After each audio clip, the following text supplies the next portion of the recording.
Hello everyone and welcome back for some more Drag Race gossip, secrets and drama.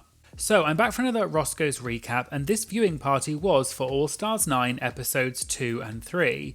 And the guests this week were Willam and Scarlett Bobo from Canada's Drag Race. Today we're going to be talking about the rumour that Plastique Tiara spent $250,000 on her All Stars 9 runways, why a designer is angry at Nina West, and why Willam called out Erika Jayne from The Real Housewives of Beverly Hills and described her as a, quote, diabolical woman who tried to take down a gay designer.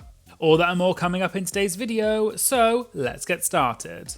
So they started off by saying that last week at Roscoe's they meant to watch episode 1 and 2, but they had timing issues, which is why they only managed to watch episode 1. So they said they would briefly discuss episode 2 now, which is the paintball. Naysha started out by saying she thought it was funny that Jorgeous said that she would pick Nina to cut because she's the one to beat. But Naysha joked and said, quote, "Did anyone get that from that episode?" Implying that Nina did not come across as a threat in episode 2, and everyone laughed. Naysha said that Nina is a fierce queen, but, quote, "no one said fashion goddess." Naysha then said it's interesting what we see on TV compared to what the queens get on set, because Nina must be doing something for Jorgeous to keep thinking that Nina is a threat in the competition. And Caramel made the point that perhaps Jorgeous was saying that Nina is going to be good in some of the challenges coming up, such as acting and comedy, although Jorgeous perhaps didn't explain it in the best way. They then went through all of the runway outfits for episode 2, mainly focusing on the queen's self-made outfits, and they all agreed that pretty much everyone did a good job, but they asked whose outfit they didn't like. Caramel said she didn't like Nina's outfit, and when she was asked why, Caramel said everyone else also didn't like it in the room, and the reason was because it, quote, wasn't at All Stars level. Naysha then said that her favourite outfit was also her least favourite in some ways, and she was referring to Gottmik. And Naysha said that Gottmik has some of the most beautiful outfits ever, but Naysha said, quote, "why the F can she not walk in heels?" Naysha then said, quote, "why put on this horrible, crazy high shoe if you can't walk in it? Because now I'm caught up looking at Bambi over here as opposed to enjoying this beautiful garment." Naysha didn't specify which outfit she was referring to, but I assume it was perhaps the one Gottmik wore with the Scream painting on it.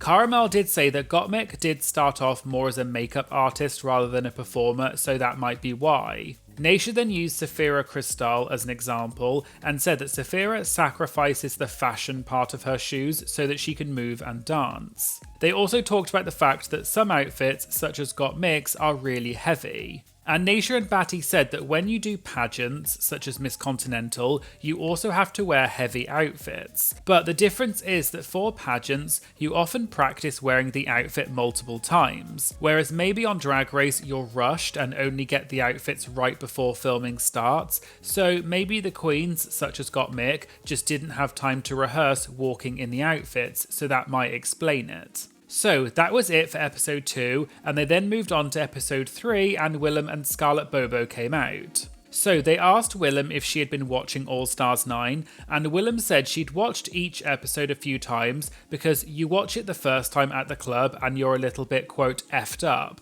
And then you watch it a second time to see if you missed anything, and also text all of your friends to find out stuff like did they change their makeup, what happened here, etc. So it's assumed Willam is saying that they were texting people from All Stars 9 that she's friends with. Willam then spilled some tea and said that one of the queens last week was supposed to have a Banksy-inspired outfit for the Drag Imitates Art runway. And Willam said the designer showed her the outfit and it was a Banksy-inspired artwork in a frame and it had a shredder in it, so the painting would disappear at the bottom and get shredded. But for some reason the queen didn't wear the outfit, even though it took the designer 3 weeks to make it. Willam then said, quote, "he's very mad at her, he's on her bleep list," meaning that the designer is angry at the queen. They then asked Willam which queen it was, but Willam joked and said it was, quote, Redactatrondra. The audience gasped a bit, and Naysha said, quote,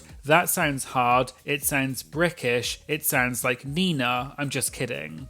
Willam then said, quote, "The Nina, the Pinta, the Santa Marina West." And Naysha said that she was right, and Willam didn't really say anything, so it's assumed that she was talking about Nina, although this isn't 100% confirmed. They then moved on to the moment when the queens were discussing who they would be doing for Snatch Game, and both Nina and Chanel said they were doing Liberace. And Willam said she bets that when they had that call with production must have known that they both wanted to do Liberace, and they deliberately said yes because they wanted them to have some drama. Willam also said, quote, "They wanted this drama, they're not doing anything to help the girls." Naysha then explained that as part of the audition and casting process, you do have to tell the show who you're going to do for Snatch Game, so they are well aware of who people want to do and whether more than one person plans to do the same character. And for regular seasons of Drag Race, you have to do your Snatch Game character as part of the audition tape and answer a few questions and say a few lines as that character. Other queens have also confirmed this in the past as well. For example, Bob the Drag Queen once did a YouTube video where she reacted to her Season 7 audition tape because she couldn't find a copy of her Season 8 audition tape. And in the tape, Bob did her Snatch Game character, which was Carol Channing, which is what Bob ended up doing on Season 8 along with Uzo Aduba. Back to Roscoe's, and they mentioned that usually if two queens want to do the same Snatch Game character, usually one of the queens will back down and change characters, but Nina and Chanel didn't. But Naysha pointed out that with the walkthroughs with RuPaul in the episode, Nina and Chanel were the only two who weren't shown, and Cara said that she hadn't clocked that. They then talked about Plastique Tiara, who said she was doing Ali Wong as her Snatch Game character because she's personal friends with Ali. But Willam said instead Plastique should have done Constance Wu because, quote, "That girl has a reputation for being a bee, and she is. I worked with her." Willam then explained that Constance has been in several things such as the TV show Fresh Off the Boat and also the movie Crazy Rich Asians. But Willam then said that when Constance's TV show Fresh Off the Boat got renewed for a 6th season, Constance was, quote, "mad because she wanted to go do a movie. It was very ungrateful." However, in the comments on Roscoe's, multiple people said that the reason Constance was mad about Fresh Off the Boat being renewed was because she accused a producer on that show of intimately assaulting her. In Constance's book, she said she, quote, "suffered in silence about it for a long time and feared that she would lose her job if she spoke out." And back when she complained on Twitter in 2019 about Fresh Off the Boat being renewed for season 6, she got a lot of backlash about it and had to leave social media because at the time the abuse allegations were not public, so people didn't know about it. And because of the backlash Constance received at the time, she apparently contemplated taking her own life. I'll link to an article on ABC in the video description about this story if you want to read more about it. They also talked about Jorgeous' character, which was John Leguizamo. And Willam clarified that the character that Jorgeous was doing was not John's character from the movie To Wong Fu, but it was actually a character John did in a show which was a one-man show that John did back in 1993 where he played several different characters. Naysha also said that for anyone who doesn't know, John Leguizamo was doing drag way before To Wong Fu, which came out in 1995, and John is known for doing different characters in drag and he's really good at them. They then watched the Snatch Game and they talked about Chanel playing Liberace, and Caramel said that it reminded her of when Ben de la Creme did Paul Lynde on the Snatch Game in All Stars 3. Scarlett said that she got, quote, "pervert" from it. And Willam said the voice was spot on Liberace and it gave, quote, "creepy uncle molester" vibes. And Naysha said it gave, quote, "predatory" and it's very much like the movie. Just in case you don't know, because I also didn't know this before, but there was a movie called Behind the Candelabra, which came out in 2013, which starred Michael Douglas and Matt Damon. And it's based on an apparent true story from a book of the same name, written by a man named Scott Thorson, who alleged that he began a relationship with Liberace when Scott was 18 years old in 1976, and Liberace was around 57 years old at the time. And Scott alleged in his book that Liberace lavished him with gifts and also got Scott addicted to drugs and was very possessive of Scott over a period of around 5 years. And because Scott was so young at the time, he said he would do anything to please Liberace. And so I think that's what they were referring to at Roscoe's when they were talking about Chanel's Liberace voice. Anyway, back to Roscoe's, and Batty asked if they prefer Snatch Game of Love or regular Snatch Game. And Willam said she prefers regular Snatch Game, but it's also fun to, quote, switch it up so we have something new to complain about, and everyone laughed. When Snatch Game finished and both Kevin and David came out, aka Monet Exchange and Raven, Willam then said, quote, those two nice black guys found love, and people gasped and laughed, and Caramel said, quote, we're keeping that in there. And what I assume Willam is referring to is that it's been a bit of an ongoing topic over the years that people have pointed out that Raven's makeup is very dark, and some people have accused her of doing blackface. And multiple people, including some Drag Race queens, have made comments about this over the years. Going back to Snatch Game, they also talked about Vanjie, who did Cleopatra as her character, and she started off wrapped in a carpet. And no one at Roscoe's knew why she was in a carpet, but someone in the audience shouted out the answer. So, just in case you don't know, there is a legend that said that Cleopatra, who was the Queen of Egypt, hid herself wrapped up in a carpet so that she could meet Julius Caesar in his room, although some historians dispute if this story is accurate or not. And earlier at Roscoe's, they'd been joking that Vanjie didn't seem to know much about Cleopatra. But then Naysha said that it was fierce that Vanjie knew this fact about the carpet and joked that none of the people on stage did, and everyone laughed. They then moved on to the runway for this week, and the theme was a tail and two titties. And when they got to Nina West, no one really said anything, and someone in the audience said they didn't like it. Caramel said she did like it, but Scarlett said it looked like a, quote, science project. Naysha then went on to say something but stopped, but the others told her she had to say it. And Naysha said that Nina has, quote, set a tone, and now every time she comes on the runway, no one likes it. And she said the audience are also really shady at Roscoe's because when Nina comes on the runway, there are, quote, crickets from the audience, meaning silence, and, quote, no one is buying into any of it. Naysha then asked, are Nina's outfits really that bad, or has Drag Race just taught the audience how to react to certain things? And Naysha said we've seen that happen in the past, and others on the stage seem to agree with her. Willam said that Nina's yellow hair from last week needed to be double as big and proportions matter. And she said, quote, your head is going to look like a big old potato if you don't put some effing hair on it. They then talked about Plastique's runway, and they all said how amazing it was that Plastique is probably the runway queen of the season. Naysha then said she heard a rumour that Plastique allegedly spent $250,000 on her runways for this season. Batty joked that TikTok probably paid that for her because Plastique has over 11 million followers on TikTok and her videos get hundreds of thousands, sometimes millions of views, so she's probably earning a good amount from it. And Naysha said that that is her job, and so far on the season it does look like she has spent that amount of money because everything is stoned for the gods, the hair is custom, and it all looks sickening.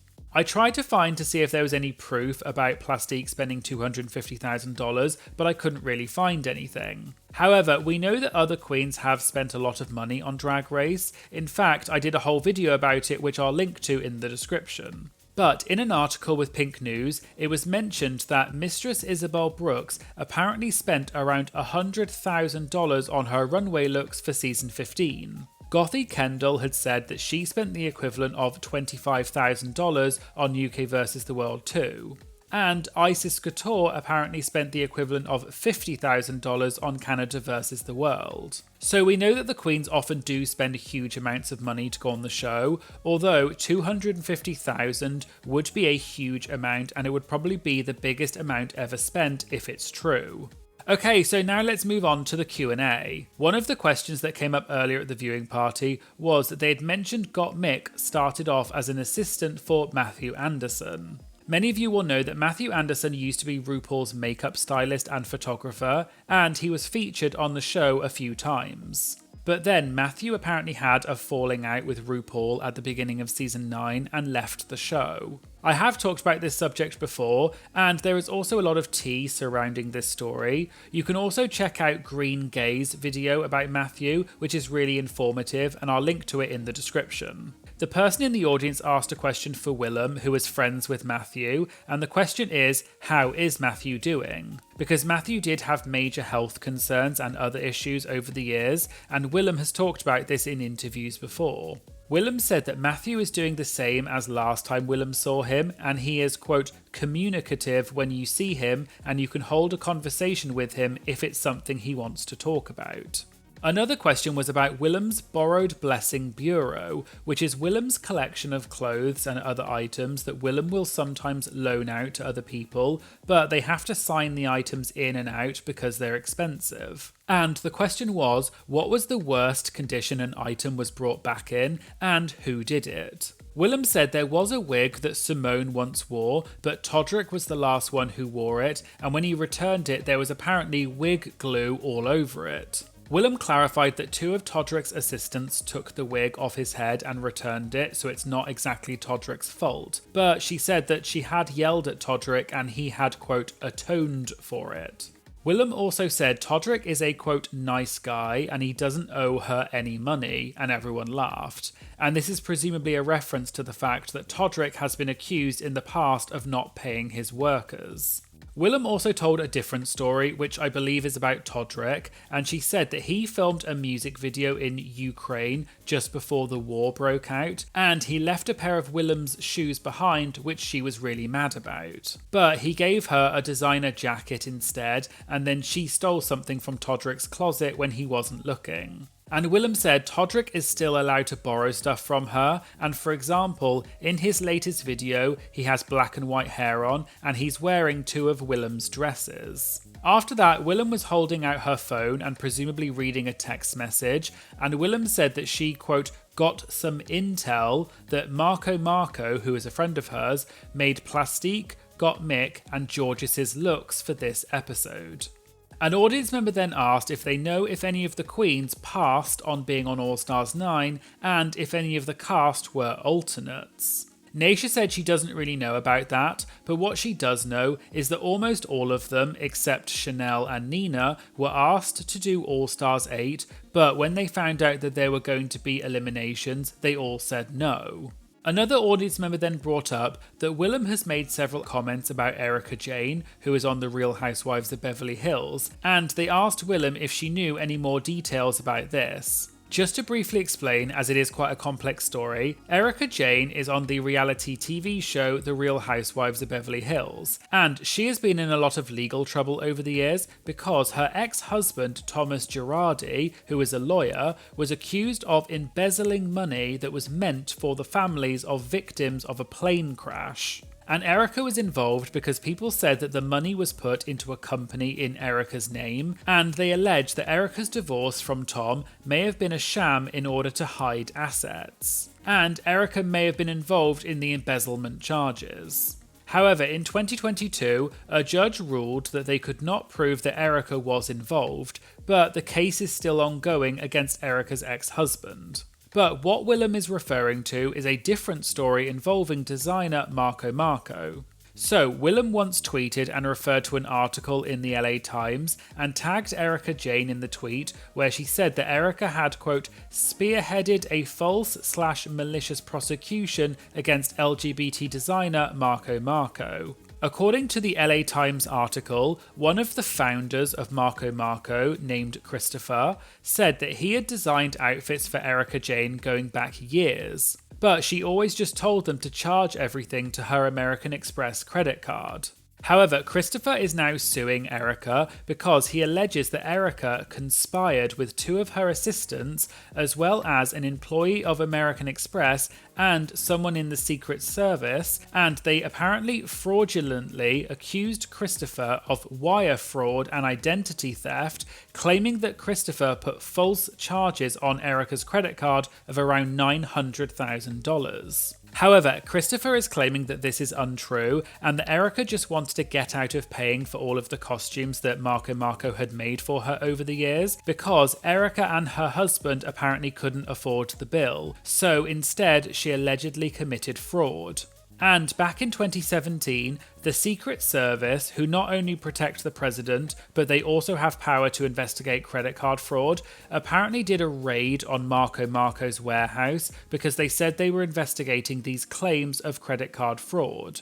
There's a lot more to this story, and so I'll put a link to the LA Times article in the description, and there's a few other articles you can read about it as well. But what Willam was talking about was specifically Marco suing Erika Jayne. Willam said that it's still all under review and that Willam's ex is the lawyer for it. But Willam described Erika as a, quote, diabolical woman, and apparently Alaska once had a gig with Erika, but Erika cancelled it. And Willam said they're trying to, quote, excommunicate this woman from the gay community because she did exactly what her husband did, and when their funds got low, they looked for someone to scam. And Willam described her as, quote, disgusting.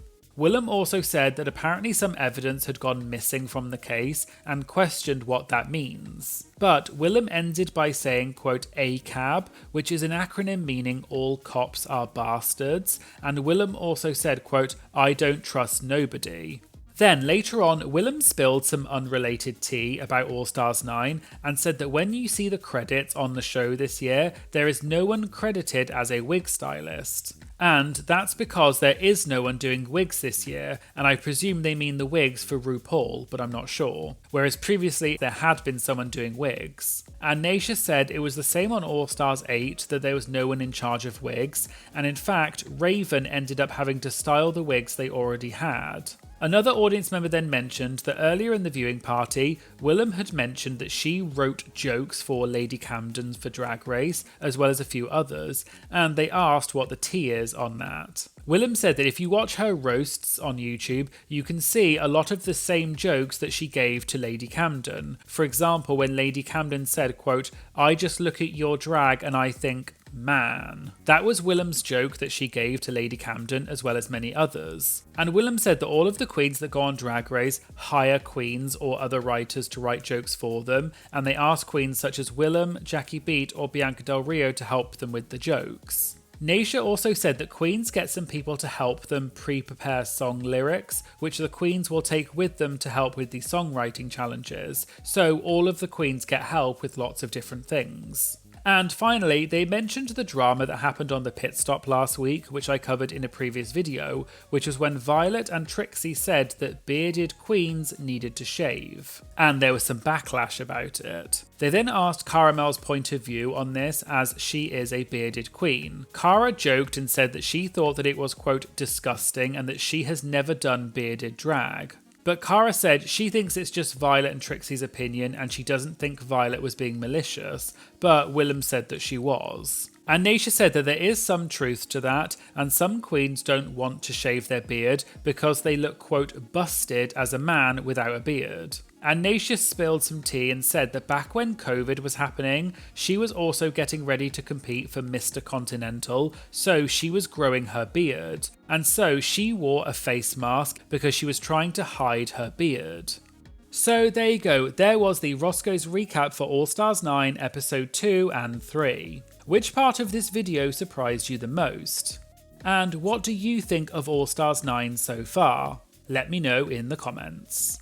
I'd also like to say a massive thank you to all of my Patreon members who are amazing and support me every month. In the You're a Winner Baby tier we have Alan, Anna, Ashley, Bailey, Emerald1508, Ethan, Josh, Kat, Lisa, PC Smush, Rachel, Rochelle, Sam, Shelby, Shara and William. And in the Shantae You Stay tier we have Amy, Becky, Brennan, Charlie, David, Emmy, Kerry, Linda and Stephen. Thank you so much for being part of my Patreon. I really appreciate it and I really do love my Patreon community. You are all legends. If you liked this video, please remember to like and comment on the video to help tell the algorithm that this is a great video, and make sure you hit the subscribe button because it really does make such a big difference to my channel. Thank you for watching, and I hope you'll join me again in future videos. Thank you, bye!